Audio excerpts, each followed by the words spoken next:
I wanted to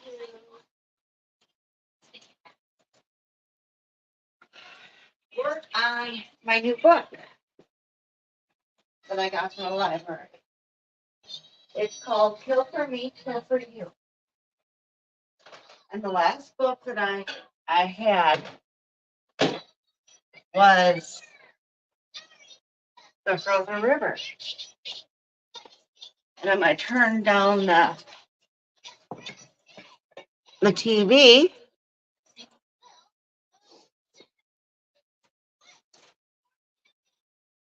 So you can hear me.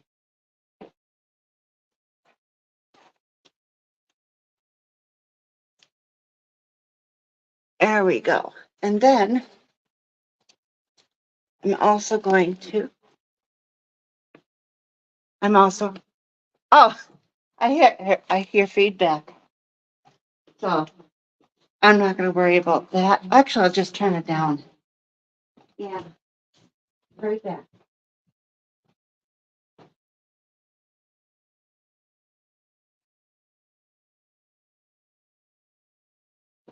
Mm.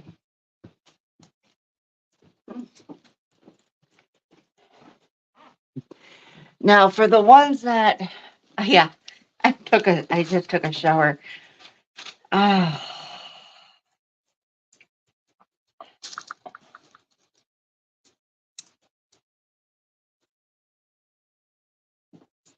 there we go.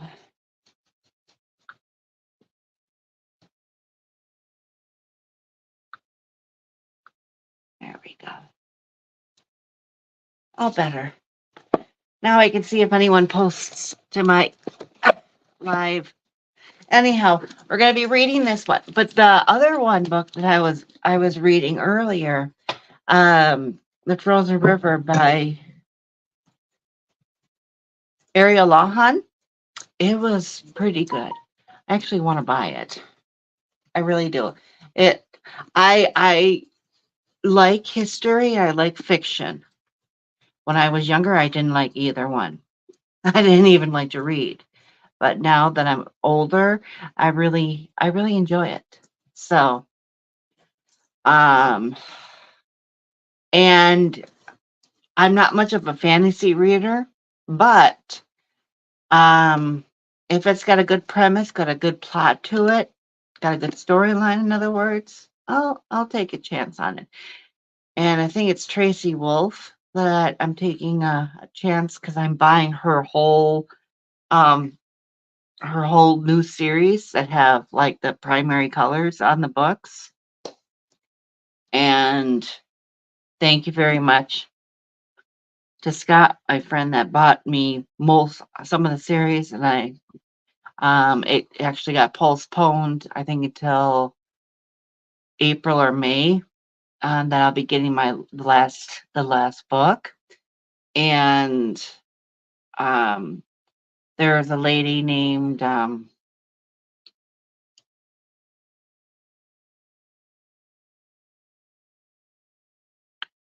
her name?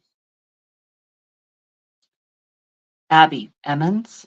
She's actually the one that, you know, I saw something called Scrivener online. I'm like, okay, okay, okay. So I'm going on YouTube to find out whatever I can find out of Scrivener. And I ultimately decided to take the plunge, and I got the book. I mean, got the program. There's only one drawback of the program. Um, it's only one on one computer. You know, you can only have it on one computer. It doesn't back up. You actually have to manually back it up. So, anyhow, and you can do that. But my point being is that yeah, I'm getting more into writing. I'm getting more into writing the rest of my book. It's been over 10 years since I started writing it back in 2012.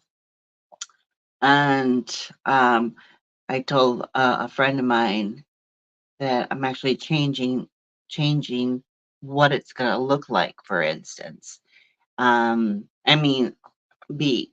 'Cause I was going to be originally a murder mystery, and now it's it's gonna also take on the sci-fi aspect. And right now I'm thinking about putting together a nice um the more of a science fiction, more of a two timeline era. So I'm trying to flesh that out and see how that will work. Um, and yeah, go from there because I really want it to come together and just gotta flesh it out a little bit more. But anyhow, I'm gonna read this right now, and we're in chapter. Actually, I'll go back to the beginning of this chapter. Amanda. Um, and for those that don't know, I'll read the blurb. Okay. Technically, I'm in chapter 6. This is my third attempt reading the book, and I'm getting more into it. So, yes. So one dark evening on New York City's Upper West Side, two strangers meet by chance over drinks. Amanda and Wendy realize they have much in common. Oh, now it's making more sense. The reason why I say that is because Amanda is her real name. Wendy, she actually meets in a group, which is in this chapter right now that we're about to go back into. I got a few pages into it, or a couple pages into it. Anyhow, Amanda and Wendy realize they have much in common, especially loneliness and the intense desire for revenge against the men who destroy their families.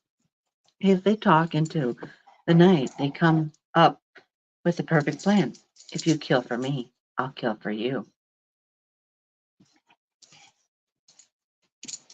In another part of the city, Ruth, let me just say this. Ruth is a very, very much of a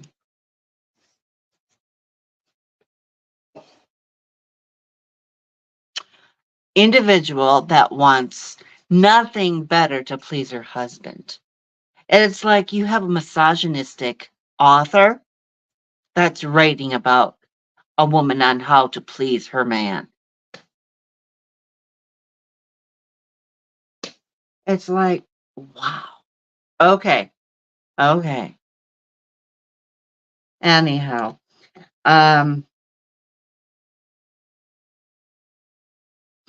Ruth is home alone when the beautiful brownstone she shares with her husband, Scott, is invaded. She's attacked by a man with piercing blue eyes who disappears into the night. With Ruth ever Will Ruth ever be able to feel safe again while the blue-eyed stranger is out there?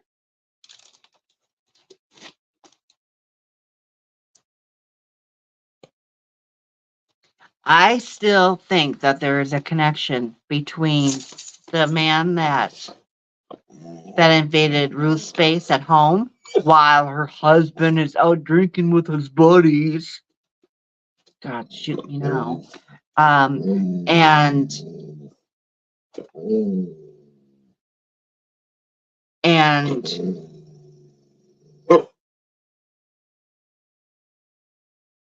no, you have to behave.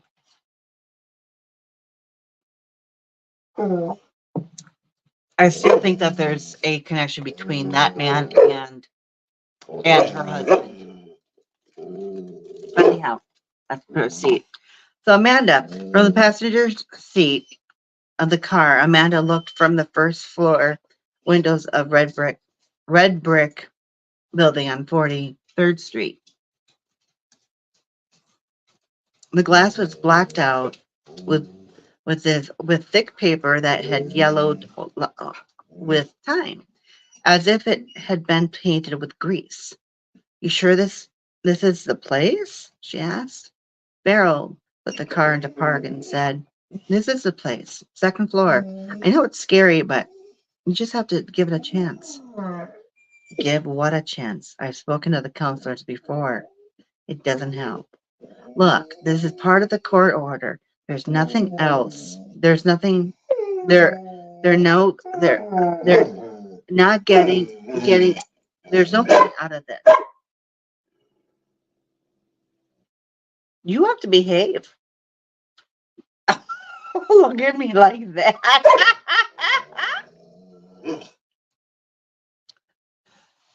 Turn on the light so I can see.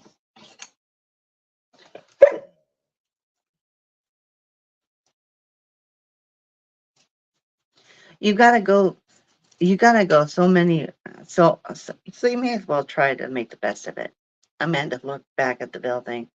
It was a street level shop. They sold musical instruments, and a sign said they also did repairs. The store was closed. She couldn't tell if there was light on the floor of the above because of the paper on the windows. The door beside the entrance to the music shop had a red buzzer.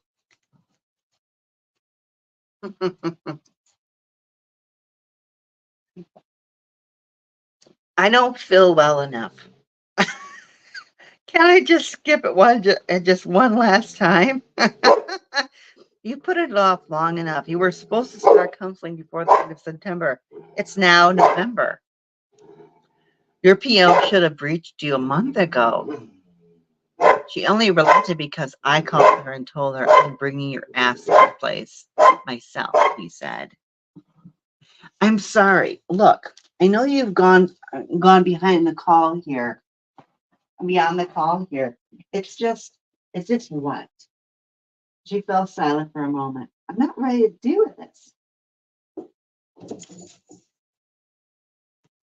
Farrell leaned over with some effort, with wincing, and he stretched his back, popped open the passenger door, and said, "Just go in and be a fly on the wall tonight. For now, let's not breach the damn court order." Amanda nodded. Farrell was only looking out for her, and she knew it. She thanked him, gave him a mock salute, and go out and got out of the car. His hit the buzzer on the door, waited for 10 seconds, pressed the buzzer again. The thought of going inside filled her guts with dread. She looked around the street. It was almost 8 in the evening, and the city was still alive with tourists, New Yorkers, and traffic. There was a small pizza parlor across the street, beside a Wendy's lot. Wendy's. A lot of stores on this street were pop-up tourist traps selling "I Love New York" hoodies, all ball caps, postcards, and miniature figurines of the Statue of Liberty. Farrell was still parked by the curb, waiting. She knew she wouldn't leave. She knew he wouldn't leave until she was inside, but it didn't look like there was anyone in the building. Amanda turned away from the door just as it opened. "Can I help you?" said a voice. Amanda stopped and swung around nervously. The man standing in the doorway was in his 30s, wearing a burgundy sweater and skinny jeans. He had a thick mop of brown hair and that curved over his forehead onto his Coke bottle glasses. "I was looking for the parents T and B group," said Amanda. "Parental trauma and bereavement is right upstairs. It's my group. Hi, I'm Matt," said the man, extending a hand. Amanda huddled into the black wool overcoat, pulled off a glove, shook his hand, and said, "Hi, I'm Amanda."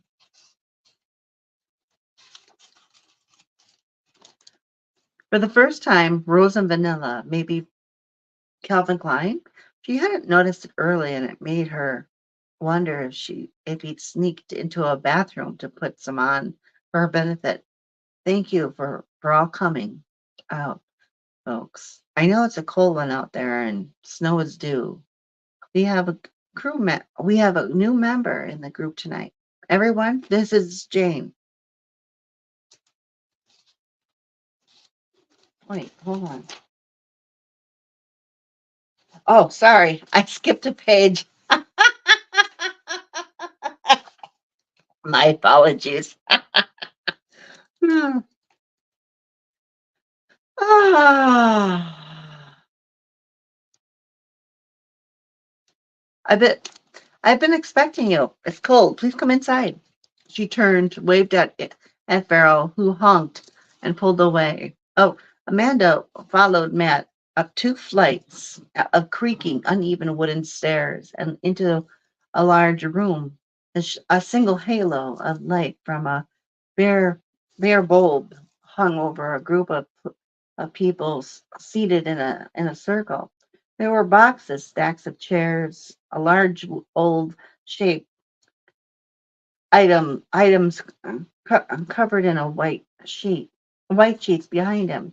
A photocopier set in the corner. Matt asked her for ID.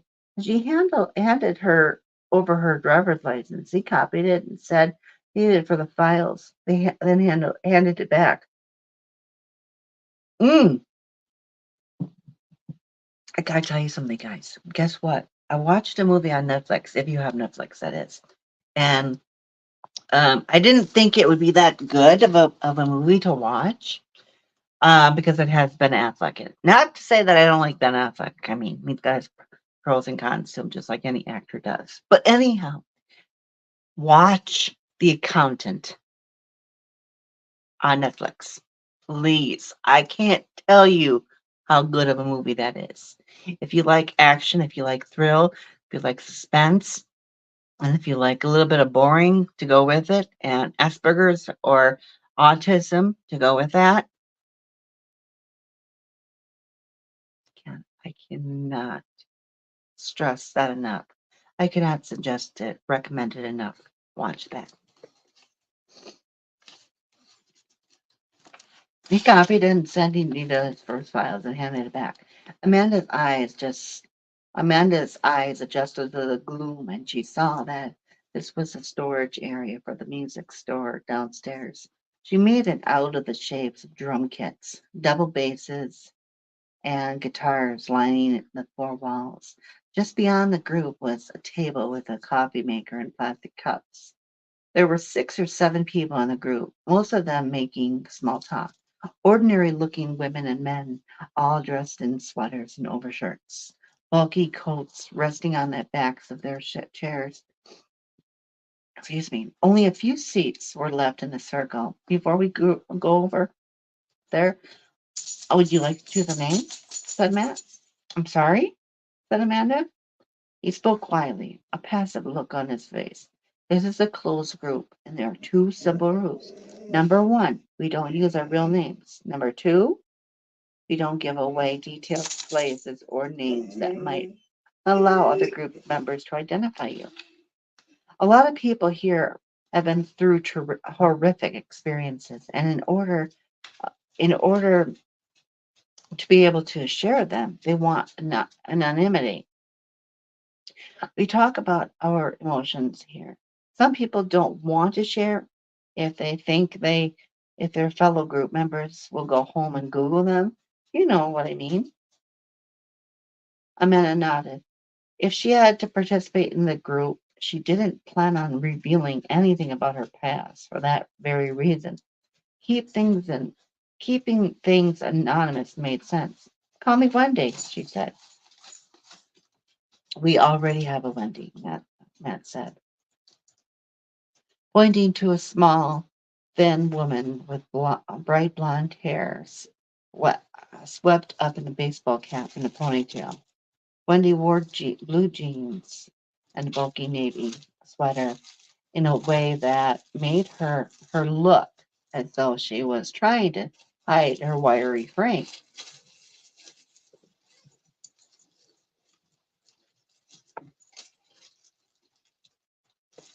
Oh, you little stinker. Come here. Give me. Mm.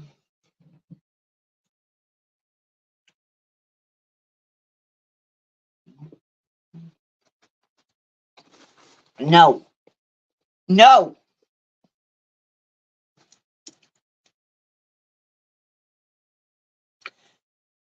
See, Cass is in the picture now. Ow!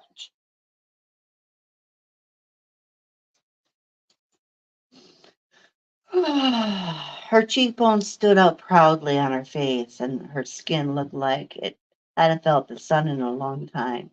It was difficult to pinpoint an age other than Amanda, but hard to tell by how much.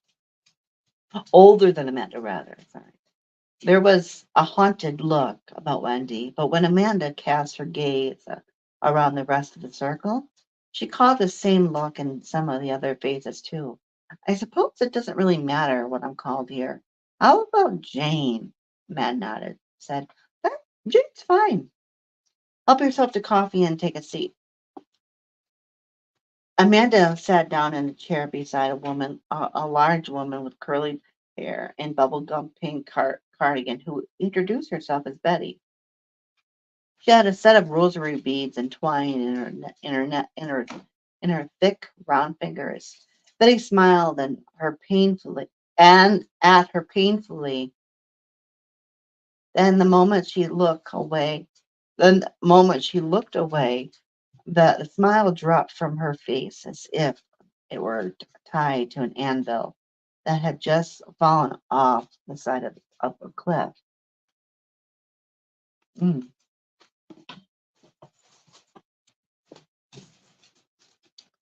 You little stinker! Come here, little stinker. Come here. Come here. Come,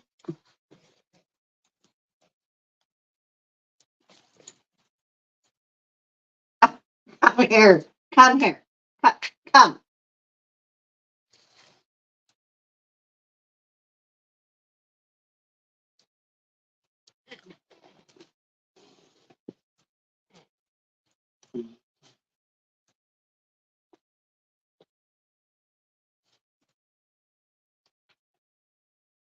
Mm.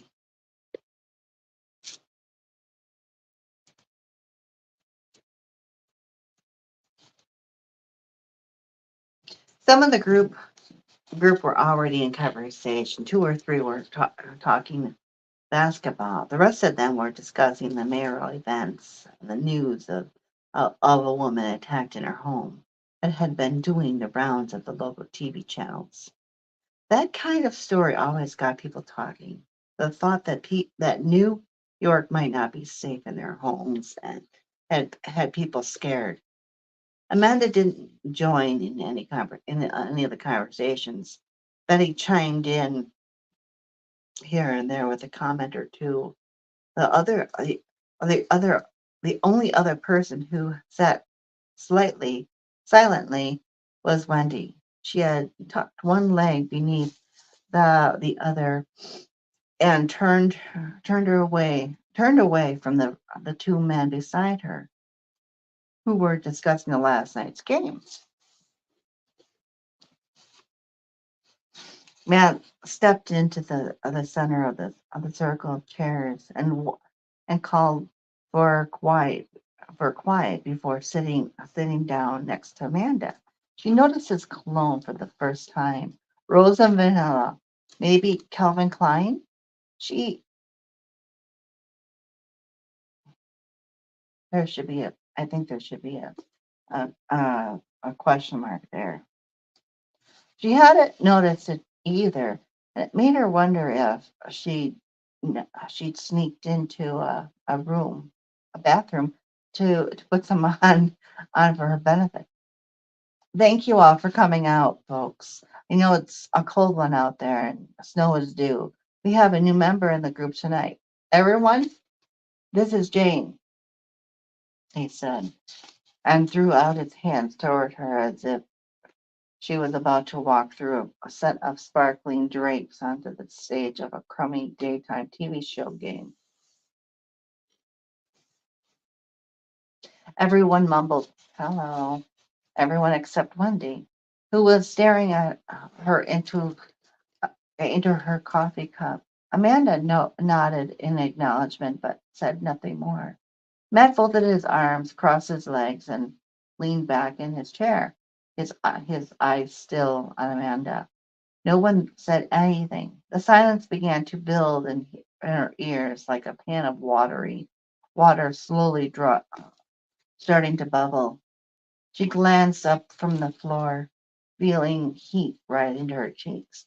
People were staring at her, smiling, friendly, expectant, all except Wendy, who couldn't seem to bring herself to look. Was she supposed to say something? Was that it? Amanda hadn't planned on saying anything the first session. She hoped um, Amanda hadn't planned on saying anything the first session. She hoped she could keep her head down and just get through it. She didn't want to talk about Louise or Jess. Talking only made things worse. With every passing second, she felt more eyes on her, trying to see her, trying to see into her heart, trying to look upon her pain. She kept that to herself. It was her grief, her loss, her pain, and she wanted it hot and private. She so she could use it, make it make make it her secret weapon. It was nerve. It was the nerve ending that would eventually make her pull that trigger in Crone's face. She had to stop this now. I'm not ready for this. Not yet, she said. Betty nodded her head, said, "You're stronger than you think, honey." She and reached over, patted Amanda's knee. "It's all so raw," Amanda said.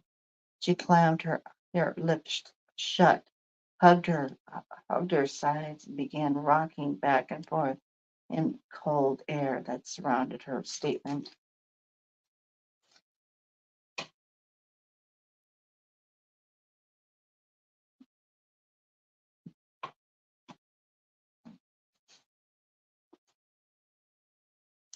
You can get through this, Jane, with help and support, and knowing that there are others just like you who have dealt with that pain and continue to fight it every day.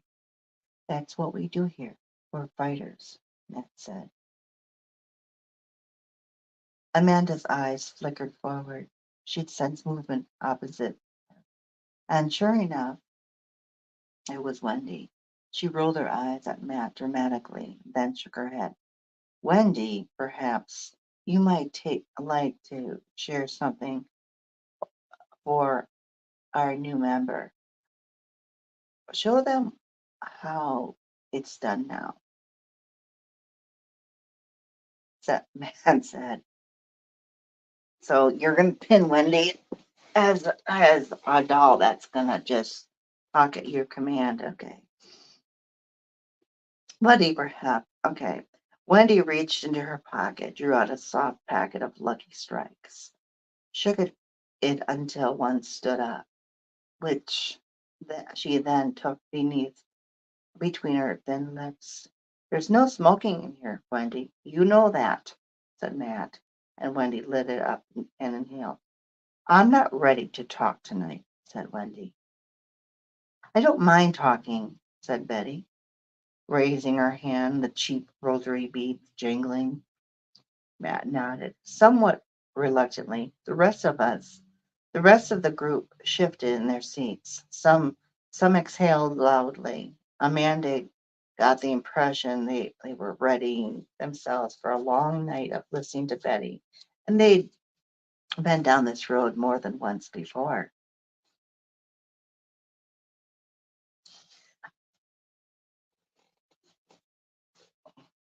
I'm gonna try to get to 2 chapters of this book before my battery runs out completely on my phone. We'll see how it goes. I know some of you must have looked up my case, and I don't blame you. I'm not judging. When my boy was shot in the street, I swore I wanted to kill the one responsible. Excuse me. My boy never hurt nobody. 16 years old and his whole life ahead of him. And to think this punk pulled a gun and shot him in the street for what? The $10 he had in his wallet. It nearly killed me too. But then I went to trial and I heard about his kid's life, the beatings, the poverty, the abuse. He was treated just as bad as a half crazed dog. If you treat a human being like that, well, what do you expect? I went to see him in prison with my pastor after he was sentenced, and I stood in the same room with him and the district attorney and Pastor Joe, and I opened my arms. To emphasize her point, Betty closed her eyes and stretched out her arms as if she was waiting for a hug. There were a few more sighs and some barking from the plastic chairs, skidding on the floor as two people took the opportunity to get up and get a coffee refill. God, you guys are bastards. You don't care about this shit. Seriously, that should really be in the book.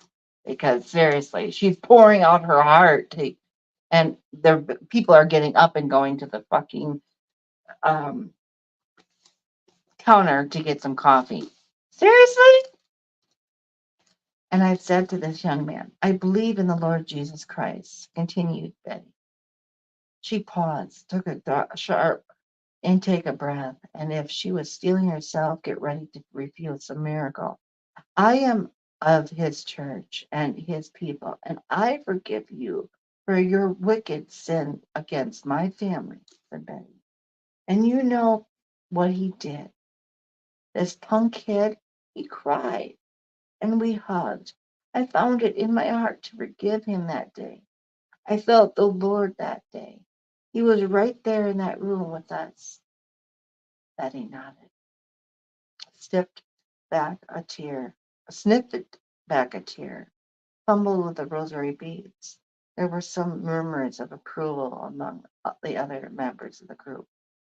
Wendy noisily blew a plume of smoke into the air, and Amanda followed its trails as it kissed the ceiling light and whirled around it.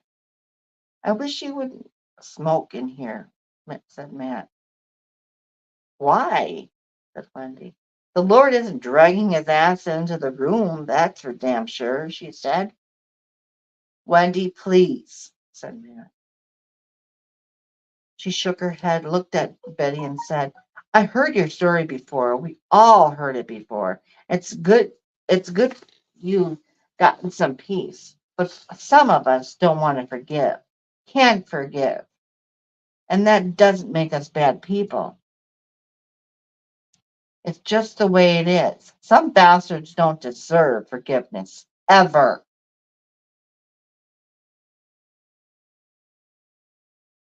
Matt launched into a long, conciliatory speech about forgiveness. Why no one judges anyone's reaction to grief in this room. He was placating both Wendy and Betty and making sure the session didn't turn into a fight. Amanda sat quietly and listened, watched Wendy light up another smoke. She was beginning to like Wendy. Some of the others, some of the other members gave a brief rundown of where they were in their personal journey, as Matt called it. As each of them began to talk, they prefaced their stories by giving a macro into introduction. Hi, I'm Lucy. Lost my husband and a little girl in a car wreck. John here. My son was killed in a bar fight. Terry, my daughter, was in the North Tower of 9/11, and so on. Amy imagined that it would almost be better for them to wear name badges saying stabbing, terrorism, hate crime, drunk driver. Their lives were defined by the children who had form taken from them. There's meaning in every life, Matt said. Your children were loved, and their love is still here, right here with us, in this very room. That's enough for tonight. See you all next week. The circle of people broke slowly, with some staying in their seats to talk with and others making last visits to the coffee station before hitting the street. Amanda beat it out of there fast. she heard she heard the front door slamming as she began to descend the stairs. She went outside, looked right, then left. To her left, the slight but unmistakable figure of Wendy walked away, leaving trails of smoke in her wake. Amanda tucked her hands into her pockets and strolled after her. She didn't get far. There was a bar on the street, and Wendy flicked the butt of her cigarette into the traffic and ducked inside, slowing her pace. Amanda gazed through the window. Wendy sat at the bar, a cold Miller in the front of her already, and no one else within 10 feet. It didn't look like the kind of place she'd arranged to meet someone. It was a dive bar with the heavy metal music and stains on the carpet, visible even from the street. As she reached the cross, as she reached the crosswalk, Amanda stopped to wait for the light. She couldn't feel that familiar itch. She could feel the familiar itch. Fuck it, Amanda said, and went inside. There was a stool beside Wendy. She stood beside it and said, "Do you mind if I sit here? I could use a drink."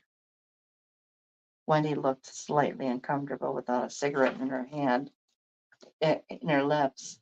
It looked as though her face had nothing to do without it. Yet it was expressive enough to tell Amanda that Wendy recognized her. "You're the new girl, Jane," the one man embarrassed. "Thanks for reminding me. Is the seat taken?" Glancing at the seat and then Amanda's face. Wendy hesitated before answering. "You can take it as I see your driver's license." "A driver's license?" Amanda asked. "What? Do you work here?" "I know I don't look a day over 16, but trust me, I'm way past 30 anyway." "I thought this whole group was supposed to be anonymous," Matt told me about the rules. "We're not in group anymore." You set a lot of rules about this bar."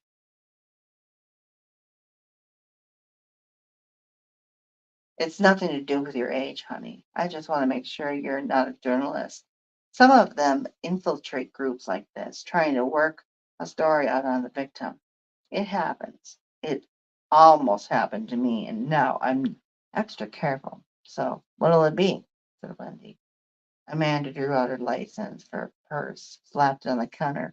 Wendy took it, studied it, and then entered Amanda's name into the Google app on her phone. "No, don't do that," said Amanda. "You afraid I'm going to find out something you work for the New York Post?" Or Amanda took her ID, put it in the back pocket of her jeans. Look away. She didn't want to risk seeing someone of those search results. The photo of her, Louise, Jeff, especially that one taken last year during their hike upstate. Jess's cheeks were rosy red from the cold and looked so full of life and happiness. "Oh, fuck. I'm sorry," said Wendy. "I had to check. I didn't mean to." "It's fine," whispered Amanda. She'd spoken any louder, Wendy would have heard the voice tremble and threatened to break. "How about I buy you a drink?" Wendy said. Amanda nodded, said vodka tonic. "Ooh, that sounds good. I like gin and tonic myself, but hey, gin and tonic with some green olives." Ooh, and took and took the seat at the bar beside her, who ordered from the bartender. The two women sat in silence for a time, although it didn't feel awkward to Amanda. It was as if Wendy knew the woman beside her needed a moment to beat down the pain. The bartender placed Amanda's drink a beer mat and slipped away. He said something in the group that I found interesting. You said something about forgiveness, that sometimes people don't deserve it. That's right, but not but let's not go there. Neither of us are drunk enough for that conversation. Wendy raised her beer bottle. Amanda took her drink, and as they clinked glasses, Wendy said, "I'd say we get good and drunk first. Then we can talk all you want." I think it's kind of funny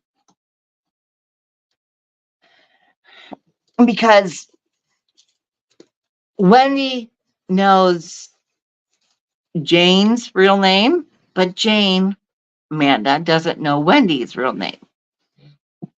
Excuse me. I think it's kind of interesting. So the next chapter, Ruth. Again, Ruth is the lady that is kind of like the sissy wife that does everything that her husband wants. And I think, oddly enough, her husband hired a man that had a failed attempt on her life. I think. So early evening turned to night, but it was difficult for Ruth to tell. There was no clock on the wall, and she asked Scott what time it was, and he checked his phone. Her windowless private room in the hospital was kind of a bunker. Scott stayed with her after the police left, but they didn't talk. She ate a little soup, but it made her feel queasy. Excuse me, probably the painkillers. She dozed off and on for how long she couldn't tell. Seriously? There was no, okay, she had a room, but there was no clock in the room. Okay, most hospital rooms have at least a clock and a window to the right side or left, depending upon your situation. Anyhow, um, what time is it? She asked. Only Scott hadn't heard her. His head was turned to one side on the green leather chair, and his chest was moving slowly in the rhythms of sleep. Ruth dug her fist into the bed by her sides and slowly pushed herself into an upright position. It messed up the pillows behind her, making it uncomfortable. With her right hand, she reached down the side bars of the bed, looking for the bed control. She had remembered one of the nurses using it earlier to elevate her head from the soup before slowly letting the bed recline so Ruth could sleep. Her fingers alone couldn't locate it, so he leaned over to see where it had gone. It felt as if someone had inserted a fishing hook into her stomach and had begun to tug on it as soon as she leaned over. No sign of the bed control, but she saw something else that struck her with a biting suspense. Suspended from the bed was a bag, half filled with a dark orange liquid. There were flecks of red in the bag, too, as if someone had dripped a red pen into it. A line ran from the bag up and under the bed covers. She sat up straight. Did they cath her? She sat up straight, felt between her legs. I cathed her. Yep, they did. That was uncomfortable. That was the uncomfortable feeling she had registered earlier. What? What are you doing? Lie down, you'll break your stitches, said Scott, getting to his feet. I'm fine. I was just looking for the bed control, she said. Scott lifted the corners of the covers, found the white plastic bed control, and adjusted the head of the bed, so Ruth could sit up a little more comfortably. Gently and without being told, he placed his arms under her, held her up while he fought with the pillows, and then carefully lowered her onto them. That's better, she said. You don't need to worry anymore. I'm here. I'm I'm never going to leave you again, said Scott. I can't stand Scott right now. I really can't. Forcing a smile, Ruth felt another wave of fear coming over her. She blinked, and her eyelashes spilled a tear on her cheek. It wasn't your fault, she said. And he held bullshit. And they held each other's. She was glad to have him close, feel his arms around her. The sissy bitch. He couldn't have known anything had been. He couldn't have known anything bad was going to happen to her. Scott had proven himself to Ruth over and over again, even when at first she had doubts about him. He had been dating for almost a year. A week A week away from their first anniversary, Scott had booked a table at her favorite restaurant in Chinatown, a small mom and pop place with cheap tables and rickety chairs that did noodles and pork buns, bao buns, and not much else. They had both arrived at around 7 in their suits, straight from the office. The restaurant only had 12 tables, and the last one by the window reserved for Scott. You look great, he said. He never failed to compliment her. They looked through the menu and ordered. He had insisted on taking her out and that he would pay enough though. Ruth earned a lot more than he did.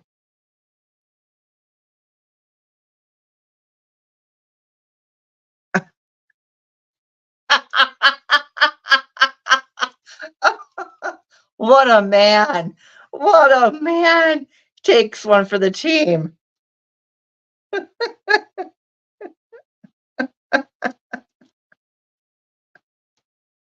I'm sorry. I'm sorry.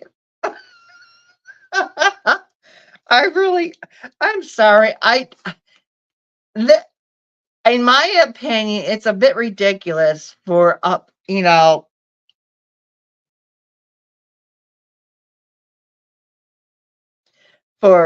for him to write this character, um, Scott, as the what do you call it? Um, chauvinist. Oh, I'm gonna do this and this and that and this, but I don't make enough.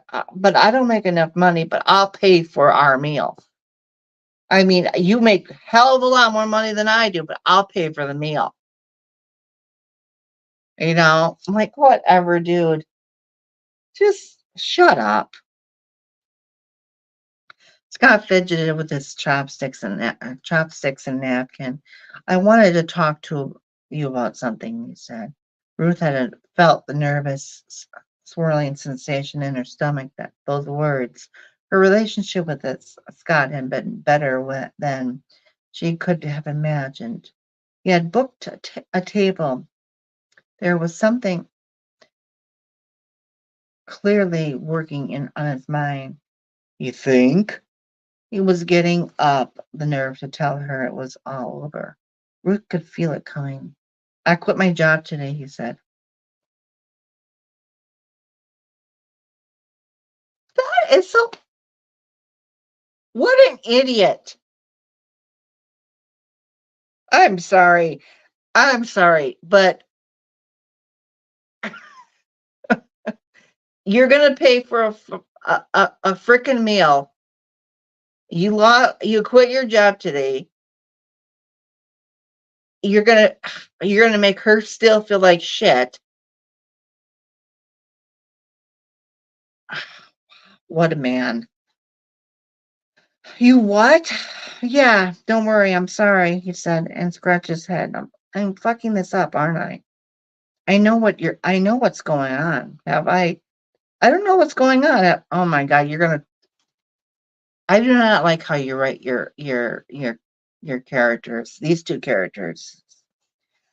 Have I done something or said something wrong that you didn't like, asked Ruth?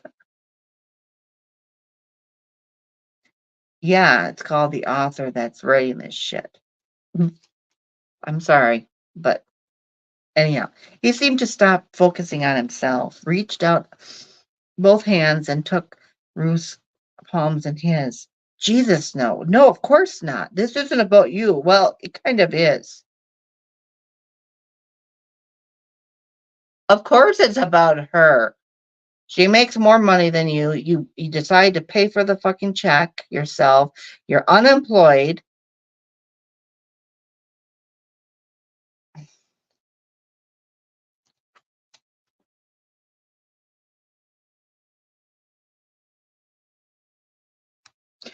You're right, said Ruth nervously. You really are fucking this up. They both smiled, laughed awkwardly. Did I ever tell you why I became a prosecutor? She shook her head. I was the smallest kid in my high school. It was only when I was in my late teens that whatever messed up growth hormone in my body that hadn't been functioning suddenly kicked out into gear. Doesn't matter. What matters is I was bullied in school pretty relentlessly. God, I'm so sorry, said Ruth. Gagged me with a spoon.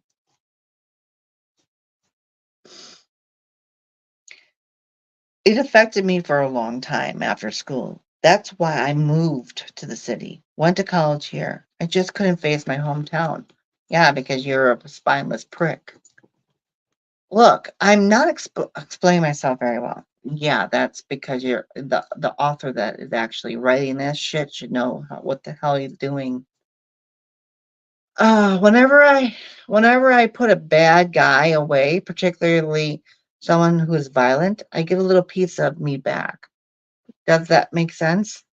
Well, of course it does. You're being vindictive.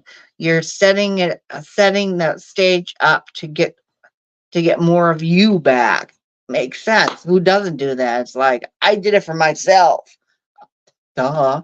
Ruth pulled a pause for a second, then nodded, not fully understanding, of course. You're going to write her as a stupid simpleton. It's like this. When you're bullied, you don't have any power.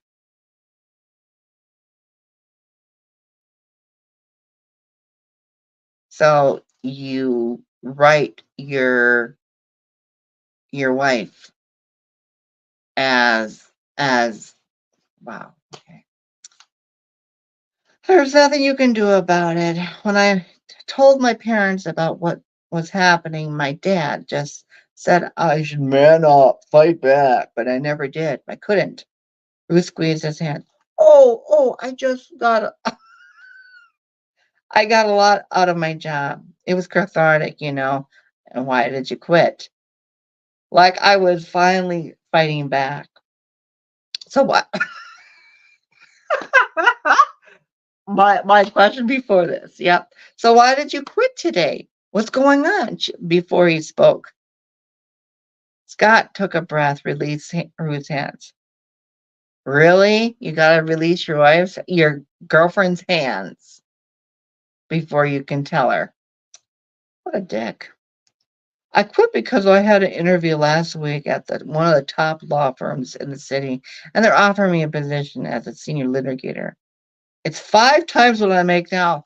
Oh my God, what? I'll keep my mouth shut. Holy shit, that's amazing.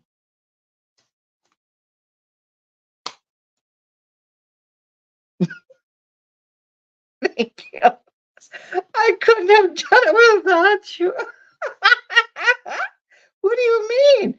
I want the best for you. That means I need a good salary. A signing bonus will help toward a deposit for a house in the city for us, for our family. Scott got up from the table, stood to one side, and went down on one knee. Now he's going to propose to her. From his jacket, he brought out a small jewelry box, popped the lid, said, "Will you marry me?" Ruth said, "Yes!" right there on the spot in front of the whole restaurant, which then broke out to a spontaneous applause. Ooh, a real New York moment. Scott had given up something important to him, something that really mattered.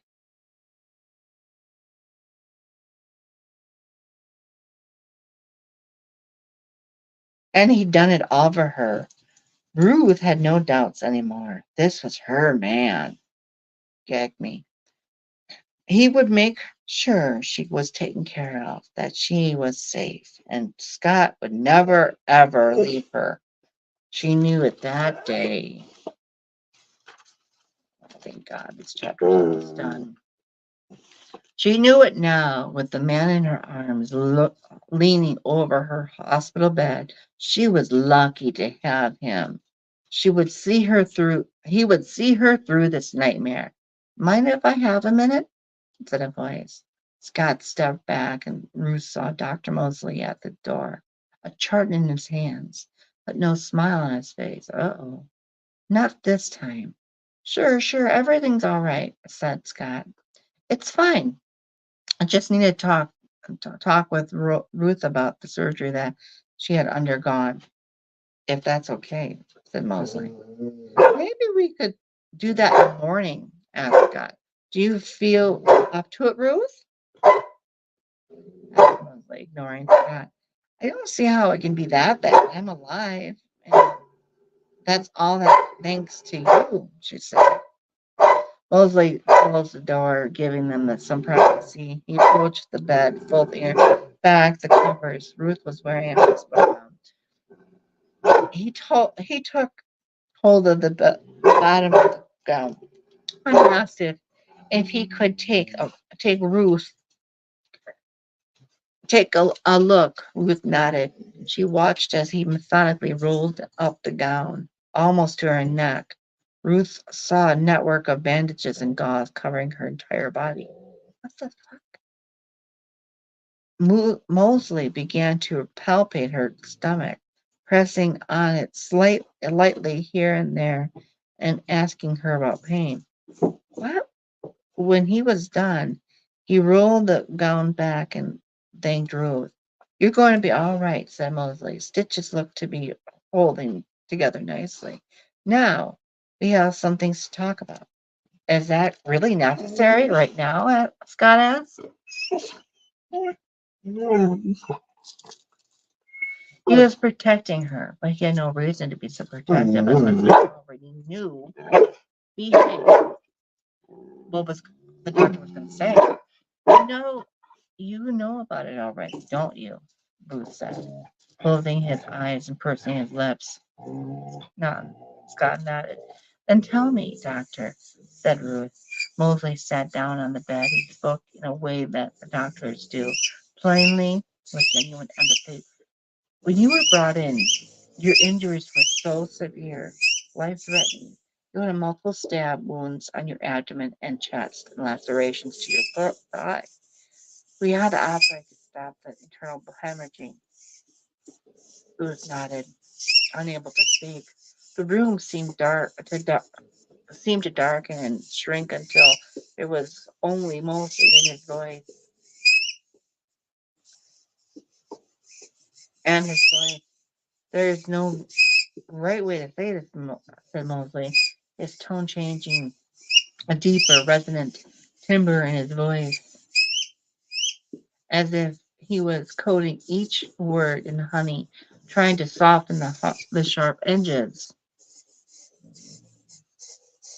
knowing that what he was about to say would hurt. I'm afraid there was some damage we were not able to repair on the abdominal stab wounds was very deep. Her eyelids fluttered, her mouth opened, but there were no words and no breath to be give to, to give them life. There was oh shit. There was significant uterine damage. Sorry I tell you that because of this. It's unlikely to be maybe even dangerous for you to conceive a what a dick. Absolutely. What a dick. I'm thinking that Scott set this up for his wife, and all of a sudden, wow. If I'm right about this, he's a dick. Um, I'm sorry I tell you because of this. It's unlikely, maybe even dangerous for you to conceive and carry a child naturally through a pregnancy. She felt Scott squeezing her hand, stroking it, then felt his lips on her fingers. She felt as if something had been taken from. Well, yeah, you're not going to be able to conceive a child anymore. Hello, something precious. I can't. She hadn't even known she'd had. Not until it was gone, a cruel robbery, her future. She began to cry and thought she might never stop. Back to Amanda.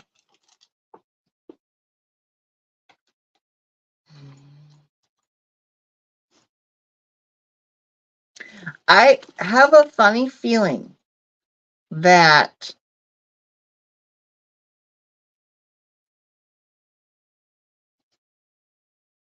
Amanda and Wendy and Ruth are going to get together somehow. And Ruth is going to find out. I just have a feeling about this. Where I kill for you, you kill for me. Or you're going to, I mean, I'm thinking that, Scott had this set up where he wanted to kill his wife. God only knows why. And he wants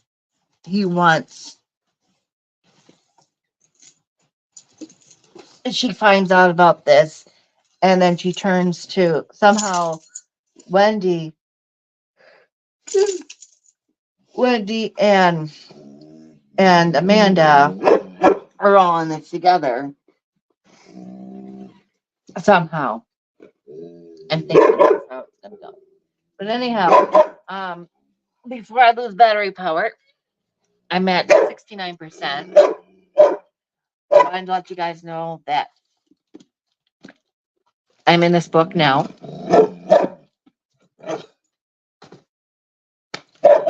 And then in April, starting next month, um,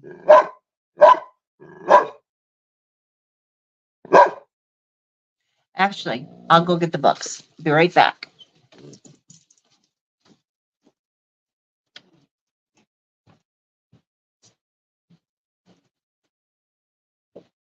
Because the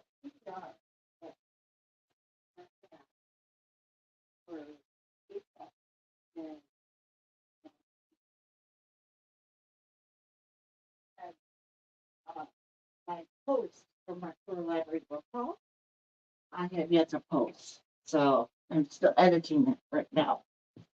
And I want at least one book a month from my own library that I'll be reading. So this is from my April TBR that I'm reading. Okay. And then the 3 other books that I'm getting that I got. This. The Princess of Las Vegas.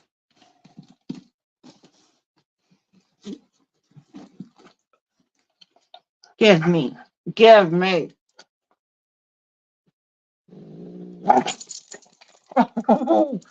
Give me. Oh, you little stinker.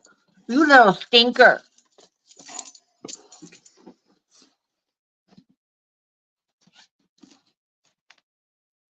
This one, Womb City. Daisy X Machina had this on her channel not too long ago about books that she passed up. But I'm going to look into it and see if I want to read it. And for the pièce de résistance, if you remember the book that I read by Chevy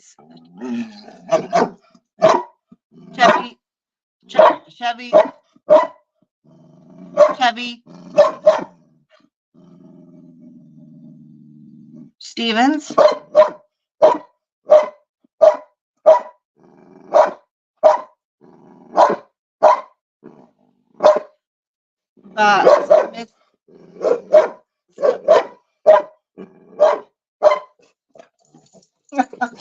Still Missing.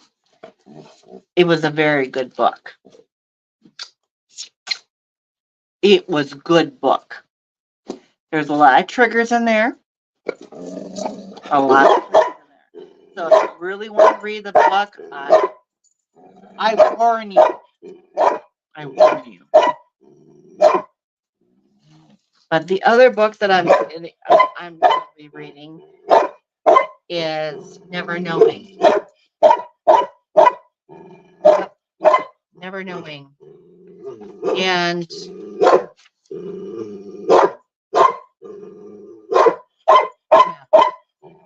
see if it's as good.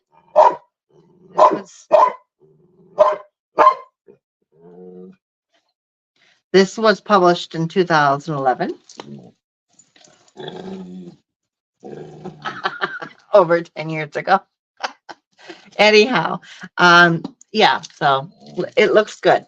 But anyhow, that's what I wanted to share with you guys.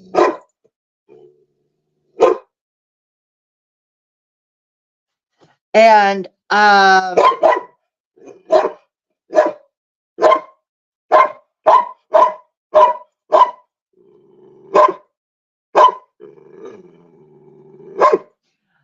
the live